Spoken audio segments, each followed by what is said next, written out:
Michelle's going to come by and pick up these sheets.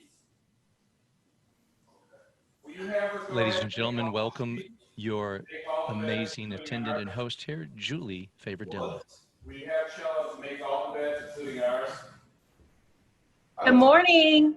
Good morning and welcome everyone to the State of the Industry webinar, jointly hosted by the Hotel Associations of Austin, Houston, North Texas, Tarrant County, and San Antonio. We'll give everybody just a minute or two to join us before we get started. If you're wondering why you can't see yourself in the video feed and why you can't unmute yourself, it's because it's in like a webinar format rather than a meeting. With so many participants from around the state, the webinar format allows us to focus on video feed, on our hosts and presenters. So hopefully that'll eliminate any technical issues that would normally arise with such a large audience. So even though you are muted, we encourage you to submit questions or comments for each of our speakers via the Q&A features located at the bottom of your screen. So thank you all for joining us today for the second joint webinar hosted by our local hotel associations. For those of you that don't know me, I'm Julie Favordilla, the Executive Director for the Hotel Association of Tarrant County.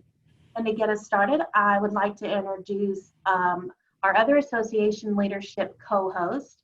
We've got Denise Eisman from the Austin Hotel and Lodging Association, Stephanie Haynes, Hotel and Lodging Association of Greater Houston, Traci Mayer, Hotel Association of North Texas, and last but certainly not least, Michelle Madsen, San Antonio Hotel and Lodging Association.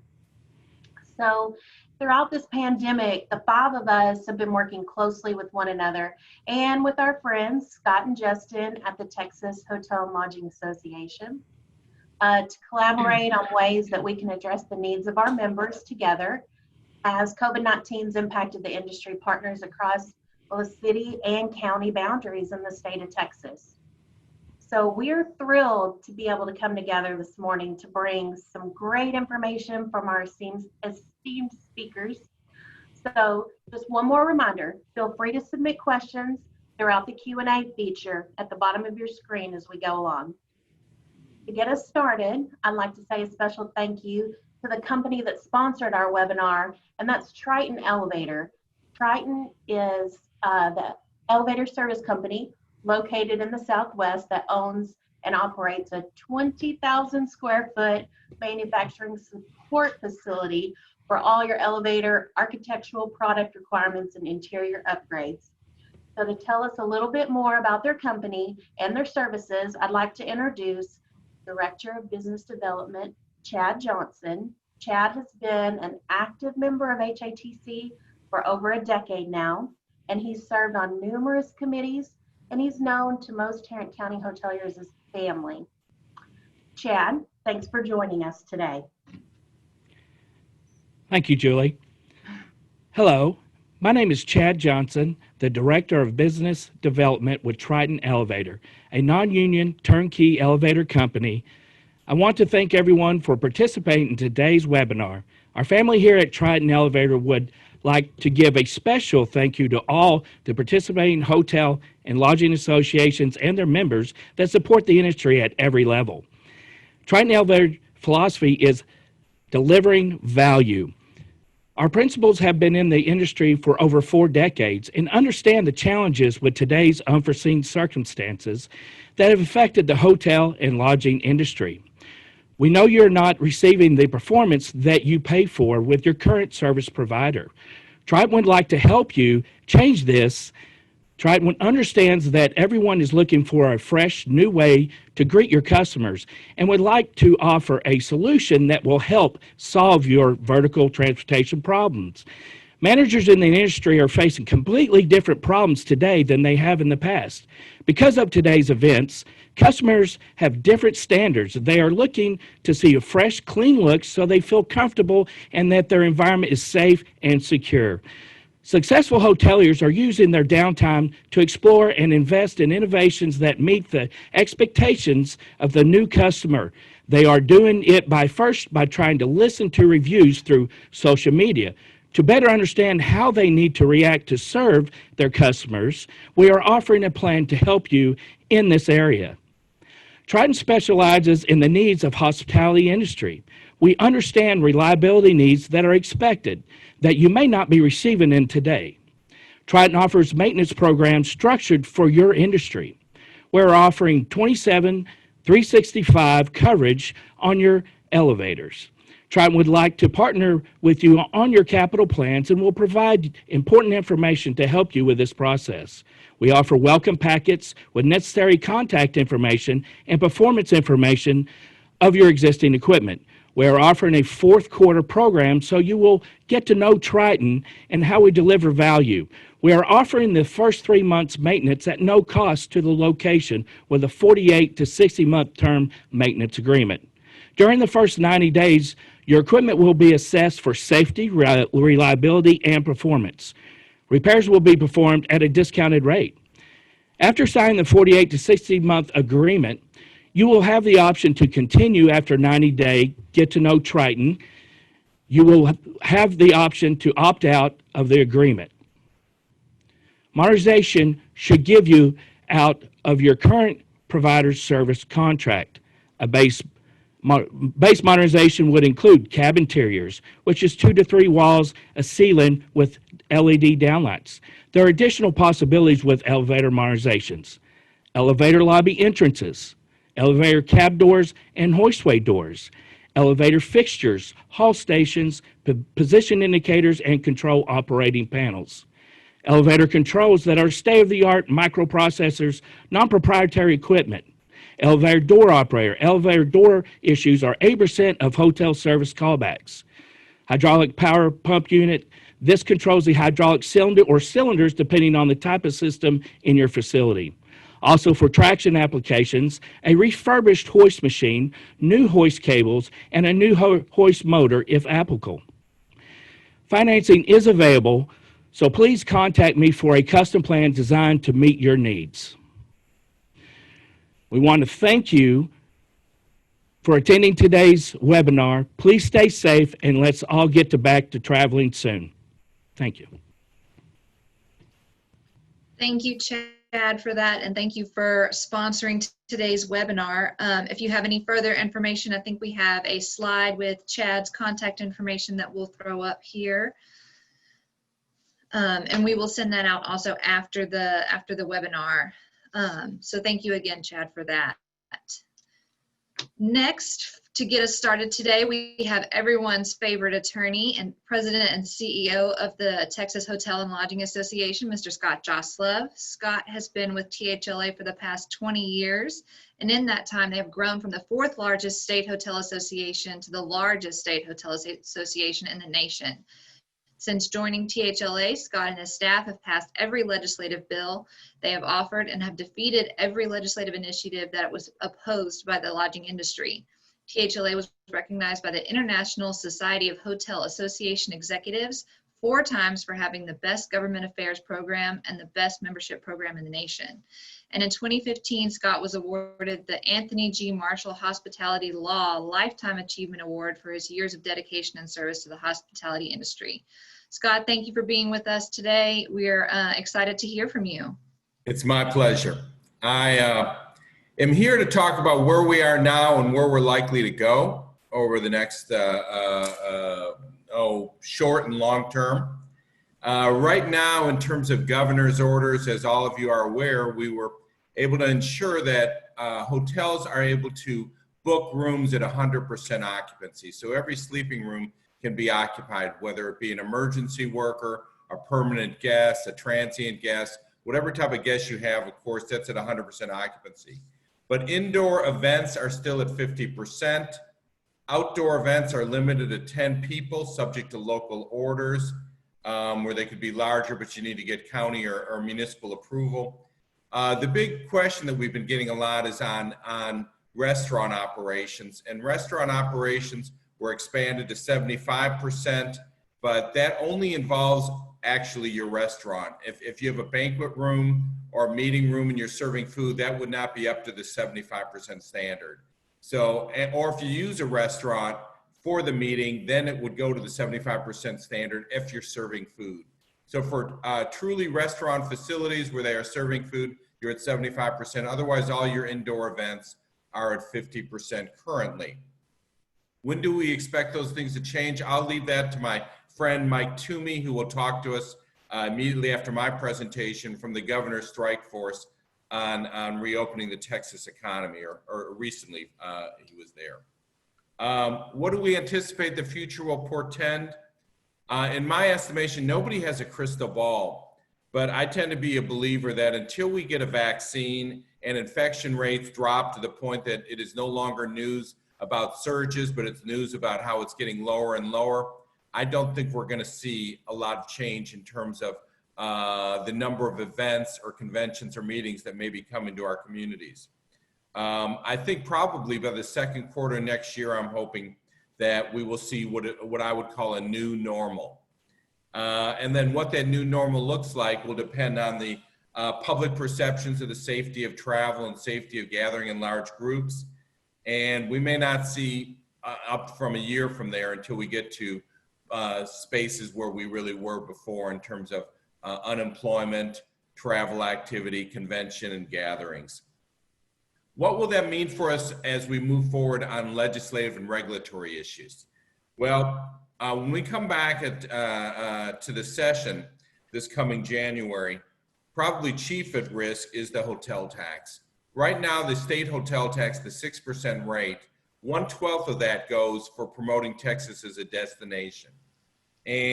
But the state is in the same fiscal condition as the hospitality industry and the entire commercial sector, in that they are so low on revenues. They're going to be scraping for every dollar they can get, that they will probably look at any dedicated taxes, any dedicated resources, and ask the question, should we allow that to be used for any purpose and unlock that dedication?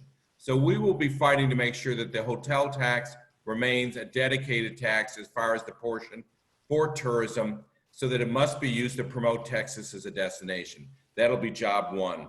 Second, there'll be pressures to use the hotel tax, even if it's dedicated, just to balance the budget, where they don't expend it, but they keep it in an account, and they count it to show that they meet the constitutional requirement in Texas that they have a balanced budget. So those will be two big fights we'll have with the legislature, with the Appropriations Committee, and the leadership. Also on the table, most likely, are the funds that the state provides in rebates. That would be in the form of the event trust fund money that rewards cities with rebates of state and local hotel tax to help them cover the cost of holding a local event. There's an interim committee right now that is looking at things like that, including convention center hotel project funding, where rebates are provided to the city to make it viable to have a convention center hotel project. These are rebates of state sales tax and state hotel tax. The state may decide that those projects, those endeavors are too expensive, and they may take them back. We're going to argue that it's all new money. It's all projects that wouldn't happen but for that investment of the state, and the long-term ROI is too huge for them to look at it only short-term. There'll also be a lot of work this coming session on the use of the local hotel tax. We already see circulating right now amongst the city managers in Texas, and I'm getting emails constantly from CVB execs, that their city manager is talking about a proposal they're presenting to the Texas Municipal League to allow the local hotel tax to be used for parks. And that would allow, they're basically declaring all city parks to be tourism attractions, and therefore they want to cover the operational costs of maintaining and operating their parks. That would be a devastating change, because we'll probably run out of hotel tax before we run out of park needs that would request to be funded by that source. So we will be fighting to kill that proposal. There's also issues as far as the hotel tax and cities that max out on their arts or their historical contributions that are typically capped at 15%. There will probably be an effort on our part, on the industry's part, to make sure that once you max out on that, you can't simply go to another category. If you spend 15% on historical and that's your cap, you can't simply go and expend more on advertising and marketing or some other category and still bump up that expenditure. It has to be related to major categories. and the caps have to have some meaning. With regard to COVID, central to our goal is to pass a bill that has liability protection for the lodging industry. I know my friends at the American Hotel and Lodging Association are looking at the national level in terms of what type of immunity or liability limits they can place for the hotel industry, where we're doing our best with a pandemic and nobody has all the right answers, and we shouldn't be have drive-by lawsuits like we do with ADA, but just change the name to a COVID lawsuit. So we're going to be looking for some sort of liability protection along with the retail community and other business community members. We'll also be looking at the issue of property tax relief, because when you pay your 2020 property taxes, it's going to be based on 2019 activity. They always look back. The problem is 2019 was very, very strong. 2020 is going to be a disaster in terms of our revenues. And so when we pay that 2020 tax liability, it'll be way too high and we don't have the cash flow to probably make it happen. The problem with trying to change that at the legislature is the legislature doesn't meet until January 2021, and taxes are due by the end of January 2021. So we won't have been in session for maybe 2-3 weeks before your taxes come due. So we'll be looking at property tax options, but they may have to be more prospective because that ship may have sailed in terms of having to pay your property taxes under the current tax code. But we'll be looking at every option that can exist, including a waiver of penalties and interest, installment payment options, and things of the like. Now, as far as economic relief for hotels in the session, it's not likely that we will see the state having much, if any, funds other than the federal money that they already have for any sort of economic relief, because the state is going to be in a major deficit scenario. And I think that will make the state arguably more sensitive and appreciative of the things that we need with regard to our own budgets as hospitality leaders. One is we need to kill local mandates on sick leave and vacation leave and other workplace mandates. It's fine if they want to require that of the state workers, but in terms of the private sector, we'll all be banding together to permanently ban municipal authority to impose what the sick leave, vacation leave, work-related requirements are. We already have a ban on municipalities as to their wage levels for local private sector employers. So we're going to look at expanding that. We came very close to that last session, but we hope to get that over the finish line. We'll also be working on venue tax issues because there's going to be a lot of pressure on communities they still want to do their pet projects, but they don't have the general fund money to do it. And so they'll look, how can we harness the hotel tax to pay for everything they can think of? So they'll be looking at how do they convert typical general fund expenditures into hotel tax expenditures, and how do they go ahead and offer new propositions to increase the hotel tax for projects that may or may not have any impact on the lodging industry. So we're going to try to tighten up the venue tax provision. We'll also be working on tourism, public improvement district authority to clarify exactly how we can add new properties in and how it'll affect the threshold for approvals of those districts. We'll be working on short-term rental bans. The last session, we got a point where we had a very good short-term rental bill that would have allowed municipalities to still regulate short-term rentals and required short-term rentals to indicate that each of those operators had a permit. It was such a good bill for our industry that the short-term rental industry ended up killing their own legislation, but it will be back. And then every legislative session, I always find that for the last 20 years I've represented y'all, there's always an unknown bill. A bill that we didn't anticipate. It's not something that we knew we'd have to fight, but it comes up, and it's one of those you have to kill it or it would be horrible. For 20 years, we've killed those unknown bills that came, whether it was a $1 surcharge per night for pollution prevention, or the bathroom bill, or any of a number of bills. Every session, there's one, at least one, if not two, unknown bills that we will be fighting. So these are some of the things that are coming up in the future in terms of regulation. I will tell you that a lot of what will happen on all of these items will depend on what happens in November. If the pundits are right that we see a big wave of folks coming out to vote at that election and the House maybe goes Democratic, we're still going to have a governor, a lieutenant governor, and all the like that are statewide officials who will likely remain, they will remain Republican, but our Texas House may be Democratic. So a lot will depend, and that will be good on certain issues. It'll be more challenging on other issues. So we're just going to have to make sure that our friends on both sides of the aisle understand what we do. I will be open to taking questions when we get to that portion of the program. Otherwise, I will hand it back to the moderators and to my friend Mike Toomey, who I think is up next. Actually, Scott, we're going to do a couple of questions really fast first, if that's okay.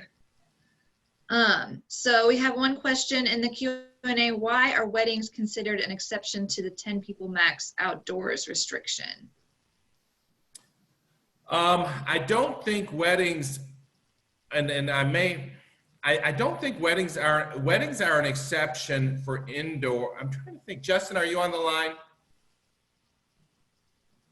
If you are, yeah. So weddings are not an exception. So they are subject to the 10 person limitation unless the city or county allows that wedding to take place. Originally, at one point in time, weddings were specifically excluded, right. But that was removed from subsequent governor's orders, and then the last several weddings have no longer appeared in the language of the order. Now, Justin, aren't weddings at 50% capacity for indoor events like every other event, correct? That is correct. All right, so the ability to regulate outdoors was modified to the current 10 person by the most recent governor's orders. And after 10 people, they can regulate it regardless of the type of event. Any other questions? And then, so we have one that says, does THLA have any plans to address homelessness camping to ensure safety for hotel guests and employees? I don't know if that's something that you want to address. Well, the panhandling, the sit and lie ordinances, the camping allowances are a city by city sort of restriction, and that's more typically handled at the local level. So we would work with the local hotel associations on those types of ordinances. It's possible that Governor Abbott may ask some legislator to offer a bill that would address this issue, and we would be very happy to support anything that would make it a safer environment and a more appropriate environment for the community and businesses to work together. And so, yes, we will look at that issue and we'll be working with legislative leaders, but typically those matters aren't a one-size-fit-all sort of thing. They will vary by community. All right, and then one more, and then we will move on. Indoor meeting capacity is at 50%, but do we still have to ensure seating is 6 feet apart? Yes, social distancing is still in place. Mask requirements are still in place. So the 50% capacity, and that's the same thing with the 75% capacity with restaurants. You still have social distancing. You have the 6 foot space between various tables. The mask requirement on your ingress and egress into a restaurant and as you're leaving a restaurant. And the same thing for indoor events and at outdoor events. All right. Thanks, Scott. We'll leave some of the other questions for our other presenters. We will move on, and I will kick it over to my colleague, Stephanie. Hi, good morning. Thank you, Scott and Michelle. For our next segment, we're pleased to welcome longtime hospitality advocate Mike Toomey. Toomey has served 3 terms as a Texas state representative from the Houston area. Upon leaving the Texas House in 1990, he opened his own lobby practice, the Texas Lobby Group, representing various businesses, interests, and governmental entities. His first client was the Texas Hotel and Motel Association when Don Hanson was the CEO of the organization. Since that time, Mike has left his lobby practice at different times to become the chief of staff for 2 different Texas governors. At the onset of the COVID-19 epidemic, Mike was tapped by Governor Abbott to serve as the chief operating officer of the governor's task force on reopening the Texas economy. He just recently returned to his lobby practice. We are thrilled to have him here today to discuss his efforts on behalf of our industry. Please help me welcome Mike Toomey. Thank you very much. Everybody hear me? Scott, you hear me? Sure can. Okay, thank you. Good to be with all of y'all. Thank you for having me. I've got a couple things I'll cover and then open it up for questions. Also on the wedding question, I'm not aware of any local official that denied a wedding outside for, it handled it appropriately. So just FYI. On that, there was a lot of discussion about whether the governor would start relaxing that 10-person. I think he will. But you had Labor Day. No one knew what would happen there. And the largest transmission we've seen in Texas has been from large outside gatherings. You've seen them, beaches, tubers, people doing that. The valley the hospitals were almost overrun because people on the beach being too close together, getting sick, having health issues and having to go to the hospital. So I think those will start being relaxed, but that is kind of the most critical thing we've got to deal with, is not letting people start all the partying again. And I'll come back to that. So the good news is y'all have done a great job. Everybody's done a great job. Labor Day did not see a huge spike, a little bit of a spike as you would expect with cases, but hospitalization, which is the guiding principle the governor uses, if our hospitals have capacity for people that don't have COVID, heart attacks, strokes, plenty of capacity, then he is not too worried about cases. And particularly, he's not too worried about cases in K-12 or in colleges, because those children, for the most part, 99.999 are not, don't have serious problems as a result of it. It's mostly people over 55 who have other health issues. So the hospitalization numbers are very low, single digits in most places in the state. In other words, no more than 9 or 10% of the patients in a hospital are COVID. That is great. That is a big improvement from July. You saw the news today. There's this new rapid test that the federal government has bought, sending millions to us. It's 15-minute tests, which will really help people in schools and colleges that can test people quickly, nursing homes. You've all seen the ads about vaccines. Scott mentioned it. That would be a turning point if they really do work. So colleges, yes, a concern, but not so much. The concern is colleges make a mistake if they close their college and send those kids that are sick back home, then they go back in the community. And hopefully colleges are not doing that. They're keeping them there, waiting to 10 days. And most people have immunity at least for 3 months after they've been positive. The flu is the next big hurdle. Flu season starts soon. Everybody should get their flu shot. We're hoping, though, that these practices that everybody's learned will carry over, even though things are getting better. Even if the governor opens it up 100%, hopefully people don't think that means everything's okay. They'll continue to wear a mask when they get close to people. And the flu season is not bad. Therefore, Scott predicted the second quarter. I'm hoping if everybody behaves, things will really get moving in the first quarter of next year and get everything back to the new normal. I think for the industry, it's not so much the 50% or 75%. It's travel, it's the perception of people, and it's just changed people. And I think we need to think about ways in the next few months we can make people more comfortable with the fact that they can get back to normal, start traveling more, staying in hotels, get the conferences coming back, and a feeling that things will be more normal, particularly if these vaccines work. One final point, and liability. You all face those decisions, even though legally you could open up and have 50% occupancy and have 1,000 people, 2,000 people in some large hotel, facility. Is it wise to do that right now? And what are the precautions? So liability is a big issue. That will be a major issue in the next session, providing liability for protection for visitors. Because someone that was there, they traced it back and they had COVID. So that is going to be a major bloodbath fight with the plaintiff's lawyers. So that's it. Things are doing real well. Y'all are doing great. I anticipate the governor will start relaxing more regulations soon and getting us back to normal. I think he probably wants to see these tests out and the vaccines moving, and then I think things will be back to where they should be.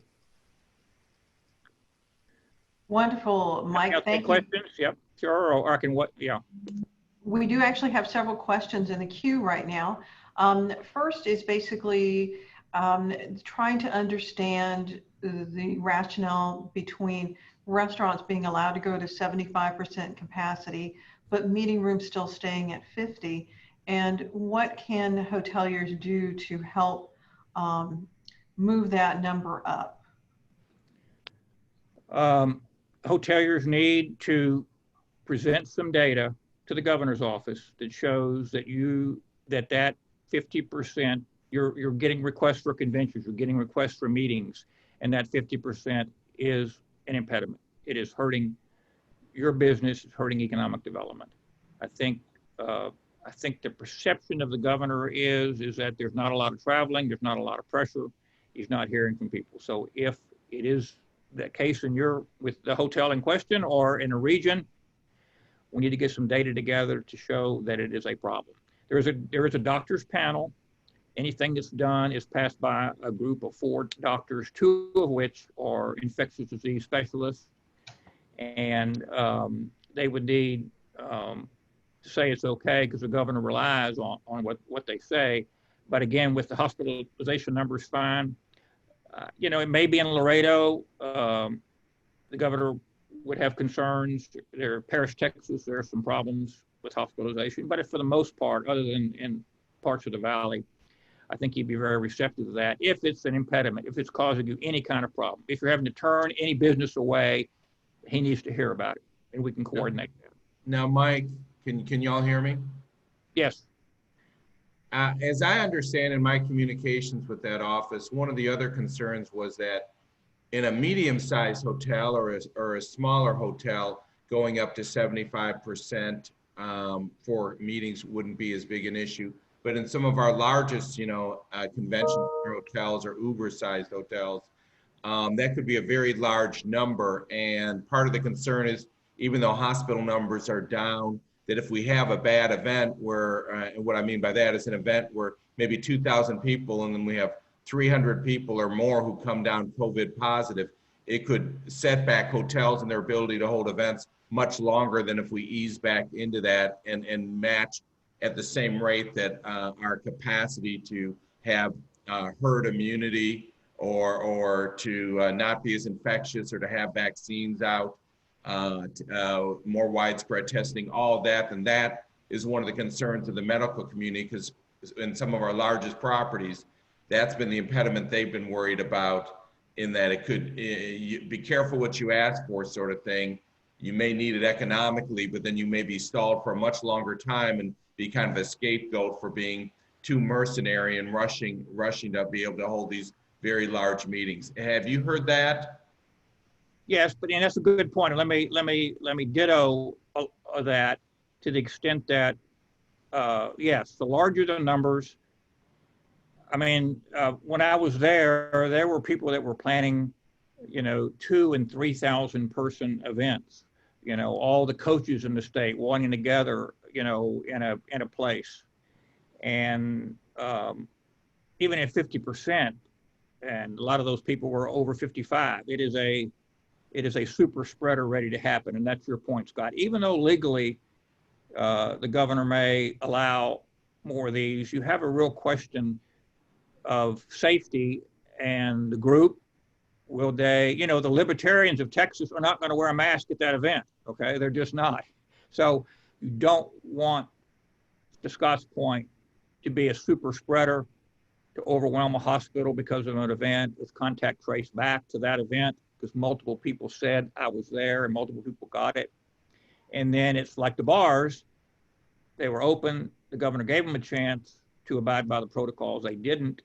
There were pictures and photographs and Facebook and TABC reports of just widespread ignorance, ignoring the protocols, which is basically serve people seated only, don't let everybody get up. And he had to repeal it, and they're still out. And we don't want to be the next. They're still out, right? You don't want to be that.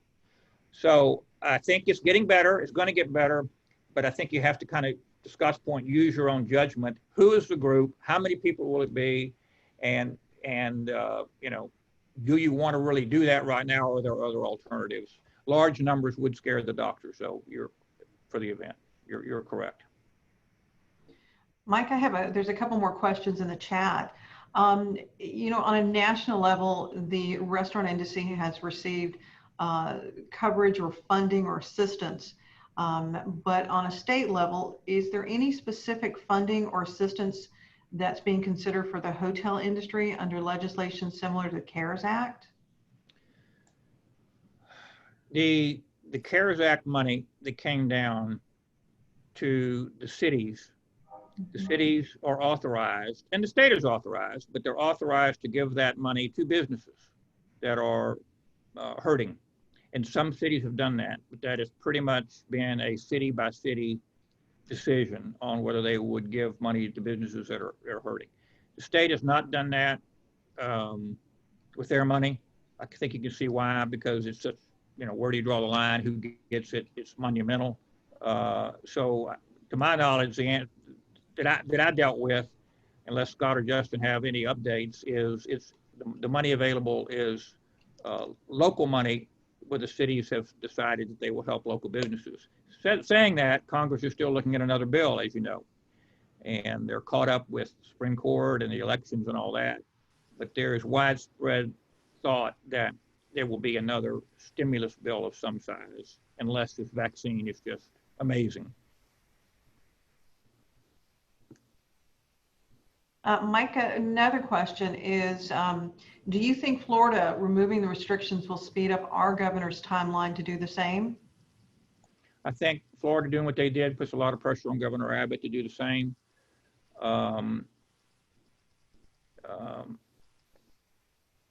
Yes, I think it does. I was surprised that Florida went that far so quickly. All of the decisions all these governors made, including Governor Abbott, has been a balancing. Many people, particularly large city mayors, wanted, hardly anything to open, and the governor wasn't going to do that. His job was to open up Texas as much as possible safely. And then on the libertarian side, Tea Party side, they wanted it open immediately. Everybody, regardless of what fatalities, nobody should wear a mask, and we should make them wear a mask, all that. So it's a balancing feature. And these decisions are also judged by politics. I can't speak to the politics of the Florida governor, but he has chosen a route to, and we'll see what happens. We'll see. It's a little bit better because of beaches, but we'll see. We'll see how he does. And if there are a lot of cases in the next 3 weeks, I think it's going to, all over the country, a lot of the governors will say, okay, I think we've turned the corner here. People got it, and we can start relaxing the rules more. Mike, one last question before we move on. Is the governor or any other body putting pressure on the states, such as Illinois, New Jersey, New York, or California, that require a quarantine of 14 days once an individual visits Texas? This is apparently having a dramatic effect on small meetings. Right. I've not heard that, and I would not think that would happen in Texas. Wonderful. Thank you so much, Mike. I will actually go ahead now and turn this over to Denise. Thank you, Stephanie, and good morning, everyone. For our next segment, we have a bit of a change. We all know how unpredictable schedules can be these days, and unfortunately, President and CEO of the American Hotel and Lodging Association, Chip Rogers, is unable to be with us here today in person, but we do have the next best thing. Chip has sent us a webinar recording where he outlines some of the federal relief efforts HLA has been championing on behalf of our hoteliers. We are also joined by his Senior Vice President of Government Affairs and Industry Relations, Troy Flanagan, to answer any questions you have after the play of the pre-recorded message. Troy, thank you for being here with us this morning and for working with us on this event. We know that AHLA has been working tirelessly to advocate for the recovery of our industry, and we're grateful that both you and Chip have taken time to address some of the concerns of our Texas hoteliers. And now, please enjoy the remarks provided to us by Chip Rogers. Thanks for being with us today. A special thanks go out to Scott and the entire team there at THLA. We've been through a lot over the last 6 months, both in Texas and around the country. Today, I'll give you a quick update on what's been happening at the federal government level. Of course, a lot of things happen at the state and local level as well. But if you have any questions during this presentation, please feel free to reach out to me directly or anybody on my team. We are certainly here to help. So we've had some victories, no question about it. And boy, did we need them. The Paycheck Protection Program, which was created way back in March, almost seems like a lifetime ago, that has been a lifeline to many small businesses, particularly in the hotel industry. Part of that lifeline was also extended to almost every hotel because we were successful in getting the affiliation rule waived. And if you're not familiar with that, in the small business world, if you have 500 or fewer employees, then you're considered a small business. Well, the way they determine that is 500 or fewer employees amongst all of the entities under one ownership group. So let's say you owned a hotel, a restaurant, a car wash, and a Montessori school, and you put all those together. If you had more than 500, then that 500 cap would apply to everybody, and your businesses would have not have qualified for the PPP. So what we were able to convince the members of Congress to do, and thankfully they saw the wisdom in doing this, is to waive the affiliation rule, saying that each individual hotel and each individual restaurant would be counted up to 500 max for that particular location. And so what it meant was from about 2/3 of the hotels that would have been covered had the affiliation rule remained in place, now it's about 98% of the hotels that were able to be covered. So that was a big win for us. We then came back with the Flexibility Act, or I should say Congress came back with it. We certainly advocated for it, giving all sorts of additional flexibility to those who had taken out a PPP, including reducing that 75-25 payroll requirement down to 60%, extending the covered period from 8 weeks to 24 weeks, extending the loan repayment period, if in fact any of it remains a loan, from 2 years all the way to 5 years. So those were some huge wins for us.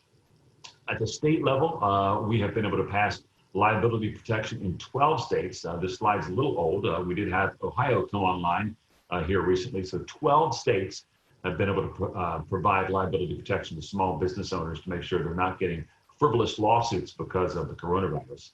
And then also another really big win for us is freezing those per diem rates. Had we not been able to get the administration to freeze those per diem rates, what it ultimately would have meant is that per diem rates would have gone down significantly in 2021 based on the activities that happened in 2020. Because we were able to freeze those at the current rate, that means government travel or any travel that's based on the per diem will remain at those numbers, which is really good for the industry. Hotels Act and Safe Hotel Jobs. Boy, if there's anything you take from the presentation today, please make sure you sign up for Hotels Act. Very simple, hotelsact.org. It's the easiest thing you're going to do. It costs nothing. It's very simple. It's very quick. And this allows us to communicate directly to members of Congress from you. We'll populate the letters and the messages. All you got to do is click send, and it is gone, and it goes to your representatives. That makes an enormous difference. We have over 50,000 advocates now signed up for this. And we've generated over 200,000 engagements since the beginning of the pandemic back in March. Last week, I was honored at the White House. Our entire team was honored because they're the ones doing most of the great work. You can see me on that picture on the right, standing right behind Ivanka and Secretary Ross. And we had the opportunity to become one of only 9 organizations or companies in the entire U.S. that received a presidential award. This was part of the pledge to the American Workers program that the administration set up many years ago. Over 400 and I believe about 450 different organizations and companies were eligible, and AHLA was one of only 9 to receive this award. So we're very happy with that. And it's you and the AHLA members across the country that have made this possible. Look, we're continuing to fight on Capitol Hill. We're certainly not slowing down. Liability protection remains a top priority for us across the country. We would like all 50 states to do it, but even better would be a federal law that handles this for all 50 states. That second round of PPP funding for those businesses that have lost a significant amount of revenue compared to the previous year, they should be eligible for a second round of PPP funding. We are fighting on that one. Of course, passing tax credits for all sorts of business-related activities, including providing PPE to your employees. really important. Allowing the hotel industry and other real estate asset-backed industries to gain access to the Main Street lending program is critically important, and we're certainly fighting on that. Finding an answer to the CMBS debt problem.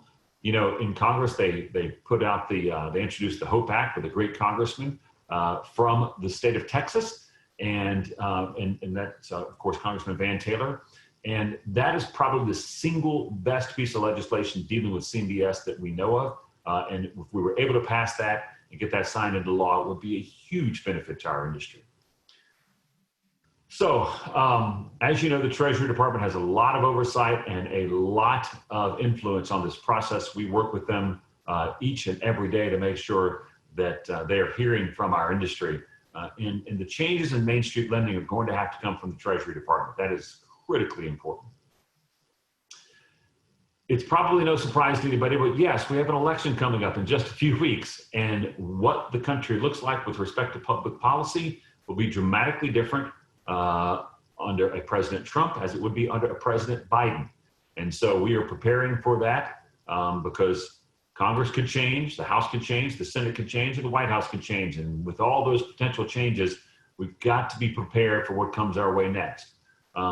You know, we certainly understand the policy differences between these two gentlemen and what their administrations would look like, and we as an industry must be prepared. Hotel sanitation mandates. This is a critical one. Unfortunately, during a time when the industry is getting hit harder than ever before, when we're just struggling to make it, it's now when organized labor has decided they want to come after hotels. It's really somewhat shameful, but they're doing so, and they have come up with all sorts of mandates. In fact, the mandate in San Francisco is so bad that even the local health officials don't agree with it. The San Francisco health officials are in total disagreement with portions of their so-called cleaning mandate there in San Francisco. And so we're seeing this all over the country and having to fight it. You can see the different cities and states where this has become a major issue. And without anyone there fighting it, these things would just continue on, and it would be almost impossible to operate a hotel successfully and certainly profitable. State liability protections, boy, it would be great to see that state right there in the middle of the map, down at the bottom of the big TX on it, join the group of 12 who have already made this law. This is really, really important, and we know the legislature in Texas will be coming back into session. We've talked to the governor, we've talked to the lieutenant governor, we've talked to the attorney general there in Texas. Everybody seems to agree we need to do something about this, so let's hope we're successful and we can add Texas to that map. Labor Day survey, boy, this one is scary. You know, we do a lot of surveys, and if you receive a survey from AHLA, whether it be phone call or an email where we ask you to go online and fill out a survey, please do. It's really important because we share this information, and a lot of times this is information that can be used by lawmakers who are helping to make our case. You know, we looked at this survey, and you can see the numbers right here in front of you. Sadly, the numbers in the state of Texas are just as bad. There's about a 40% total overall decrease in revenue. That's why so many hotels in Texas are really struggling to make it. And the city of Dallas is even worse off than the rest of the state, as we've seen with many of our urban city centers. And so, you know, Texas is certainly not immune to the disaster that the pandemic has wrought across our country. And so while Texas typically does much better because it's such a business-friendly state providing jobs for millions and millions of Americans, you know, the struggles continue in the great state of Texas as well. And so when you see these surveys come across, please make sure you participate, because we're able to then take that information, and in your case, take it to a Senator Cornyn, take it to a Senator Cruz, and let them know what's happening in the Lone Star State. Again, this is really important stuff. You know, we use these surveys to make sure that we're not only communicating through the media to consumers, and also communicating to hotel employees, but making sure we're communicating to local elected officials. That is critically important when they're considering policy, especially around enhanced cleaning mandates. You know, we were able to mobilize the entire country around this, and the entire industry on this idea that that face coverings indoors in public spaces in hotels is a good idea, and it's good for business, because what we were hearing is not only the struggles that were happening on property, but what we were recognizing is that a lot of people were unwilling to actually book a hotel because they were fearful that people would not be wearing face coverings in the indoor public space.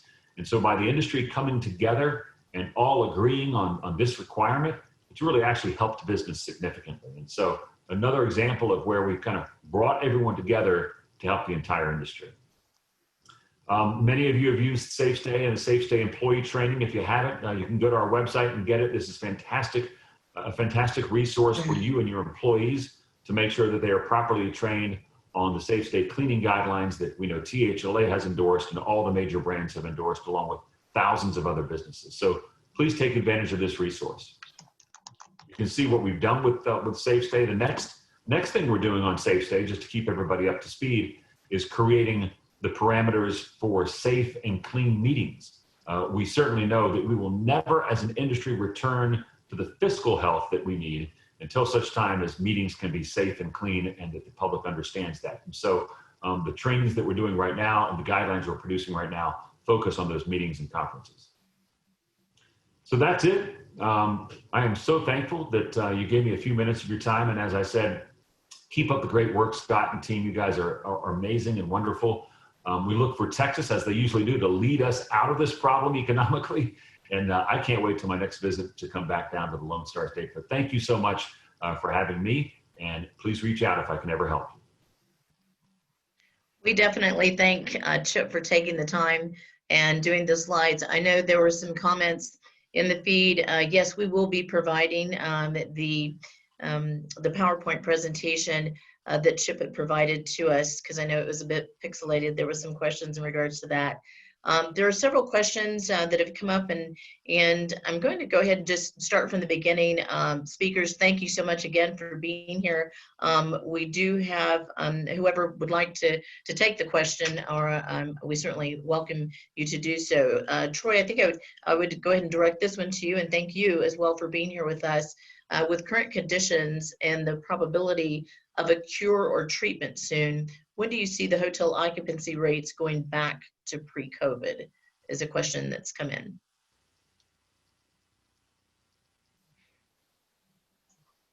Is Troy on? Can you hear me okay? Oh, yes, there you are, yes. Okay, sorry, I was having some video issues, so I dialed in by phone just as a backup for the audio. So I think that's that can be a complicated question. I think there's a lot of regionality to that. As Chip alluded to, there's a big difference between the occupancy rate of a city center hotel attached to a convention center versus a property along the beach or in the mountains in the summertime. So I think that's going to depend a lot on what the core market of that particular property or that city or region is. I would say a lot of not knowing exactly when a vaccine or treatment is widely available. A lot of the prognosticators are saying, getting back to 2019 levels in, 2022 or 3. But that's a moving target, and it depends a lot on when there's a vaccine and when there's the resumption of business travel and when there's, frankly, assurance and comfort by consumers to get traveling again. So not an easy answer. And if any of the other panelists wish to chime in on these questions, please feel free to do so.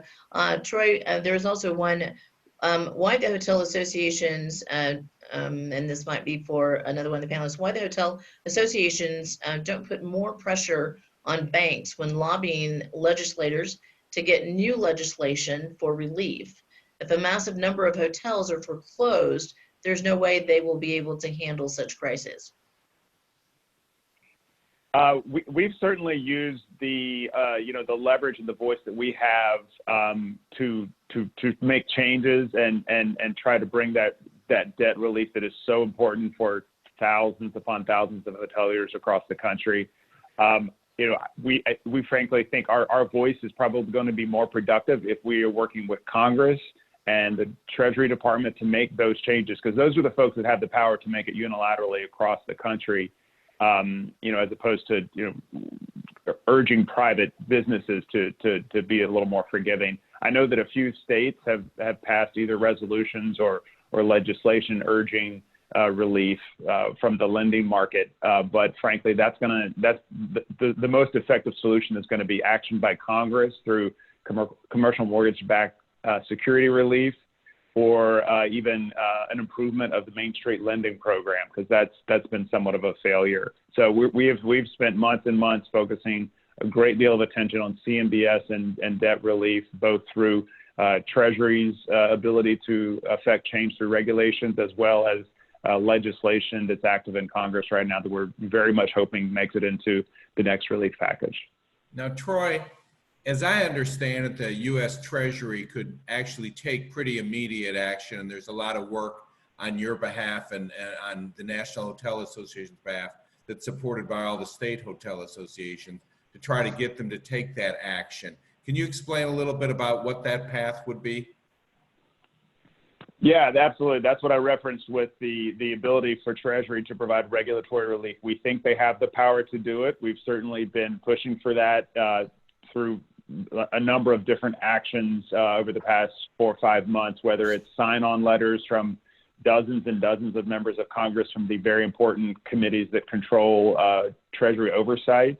The introduction of legislation, often introducing the legislation kind of puts pressure on a regulatory agency so that they can do something with their existing power. Otherwise, the precedent would be set that they didn't have the power if Congress had to do it. So we've gotten optimistic feedback, hopeful feedback from Treasury and folks like Secretary Mnuchin and others in the White House. But, you know, as I think most regulatory agencies, it's a little different than the legislative process. It doesn't play out under the glare of sunlight of the legislative process. You often find out when a rule is proposed. So we continue to keep our foot on the gas with that, while also using that legislative side of it, continuing to urge co-sponsors and building support for legislation that would do exactly what we're asking Treasury to do, to make it easier for that relief from the servicers and the special servicers to be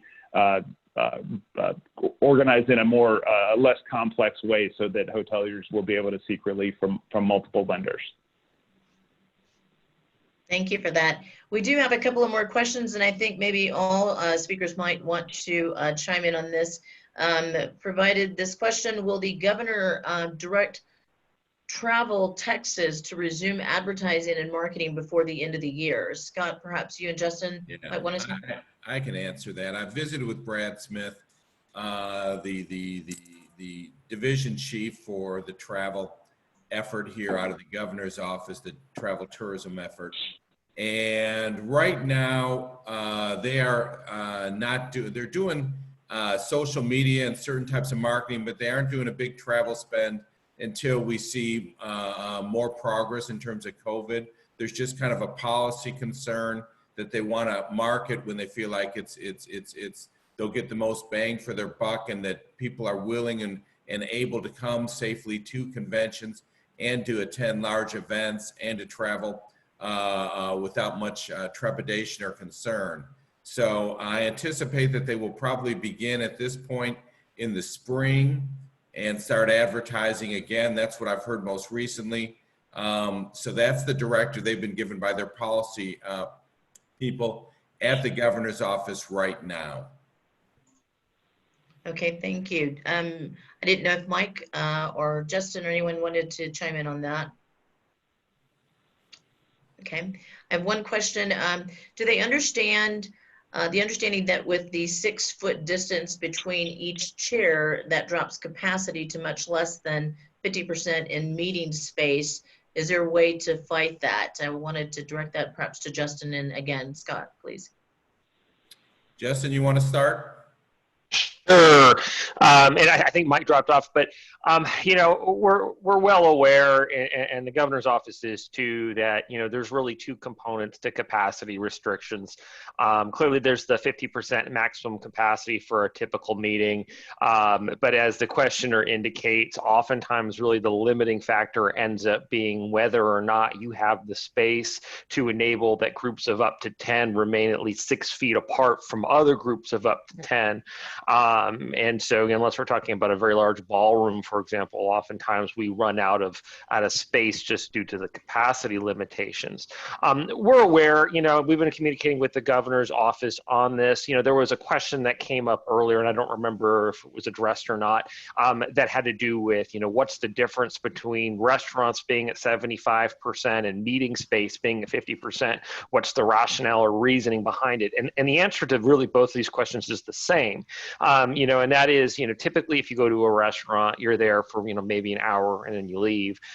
Clearly meetings take place over a longer period of time. And from what we're learning about the virus and what experts are telling us about the virus, infection tends to occur the longer somebody is exposed in time to others who may be carrying the virus. And so, until we really get a handle on, and the state gets a handle on numbers, and we continue to see decreasing counts, we don't think there's going to be a big push to relax that distancing requirement in the short term, particularly for indoor events that take place over a longer period of time. So, I think that's going to be with us for some time. We're aware, clearly that's an issue for the meeting business, but it's something I think we're just going to have to cope with for a little bit longer. Thank you for that. We had one question. Can each area association speak to conventions that are planning to happen over the next 3 to 6 months? How many might actually happen, and special events, athletic events, marathons, etc., things that generate room nights? This question that has just come in. And in speaking with, the question for all associations by us, and the question that's posed for our events in Austin, I can tell you, we have not had any of our fundraisers this year. They were canceled. We do expect definitely to pick up on our events. I can't speak for the other associations, but during our own membership meetings, we will certainly keep you apprised of the status of each of our city in Austin. And I'll turn it to Traci, my colleague in Dallas. Denise? Yes. I think I'm wondering if the question may be broader of overall events within your city and conventions that are coming up. Probably a little bit of both, Scott, absolutely. So, but I'll turn it over to my colleague in Dallas, Traci. Hi, this is Traci. For the programs in our area, we're keeping abreast of all the situation. We're communicating those the situation at the local level. We have been advocating on behalf of all of our members for that. Denise, did I capture all the questions? Yes, we had. This was just a question that came into the very last minute. So if Stephanie wanted to chime in, and if Julie wanted to chime in. For Austin, again, we work very closely with our Visit Austin on events and such, and we will continue to share that with you. But if Traci, if Stephanie or Julie wanted to chime in at this moment. Sure, this is Stephanie. Just want to kind of let you know that just like Denise and the other local associations, we continue to monitor what's going on within our cities. But we hold a monthly webinar with Visit Houston First, where we have basically overviews given of what's on the convention calendar, what's going on with their status of their sales efforts. And we send that information out on a monthly basis. If you need additional information, please reach out to my office. I'm more than happy to help connect you with Visit Houston and get those answers. Thanks, Stephanie. Julie, did you want to chime in? I can. So, here in Tarrant County, we have been meeting safely. I'm a big believer in events can be held safely. Tarrant County has NFR coming up, World Series. So I don't foresee any cancellations, and we welcome the room nights. And in our local associations even having our golf tournament on Thursdays. So and we'll uphold all of our mandates and whatnot to do it. So I foresee that with all the events that are coming here to Tarrant County. Thank you. I think each city is very eager and excited to work with our bureaus and convention centers, and are excited to be able to report to you during our meetings, individual meetings in our cities, of the great expectations in the next quarter and in Q1 of 2021. I will turn it over to Traci for closing remarks. Again, thank you, Troy, and please express my thanks to Chip for providing us the slide. And attendees, yes, we will definitely provide you a copy of that presentation as well. Thank you. And on behalf of Julie, Stephanie, Denise, Michelle, and myself, I do want to sincerely thank you all for being here this morning. As our industry continues to recover from the pandemic, our goal as association leaders is to bring relevant, timely programming to our members, and we hope that you have enjoyed the comments from our speakers today. Thank you to Triton Elevator for sponsoring this event. During these uncertain times, our associations are exceedingly grateful for your generosity and support. Thank you to our esteemed slate of guests this morning, Mike Toomey, Chip Rogers, Troy Flanagan, and of course, Scott Joslove. Your efforts to aid the revitalization of Texas, travel and tourism in Texas are essential to our industry's survival, and we are so thankful to your service and your continued diligence. Just as a reminder, we are recording this, and we'll be happy to send out this information and all contact information. And again, thank you so much. We appreciate your time today. Stay safe. And thank you. Bye-bye.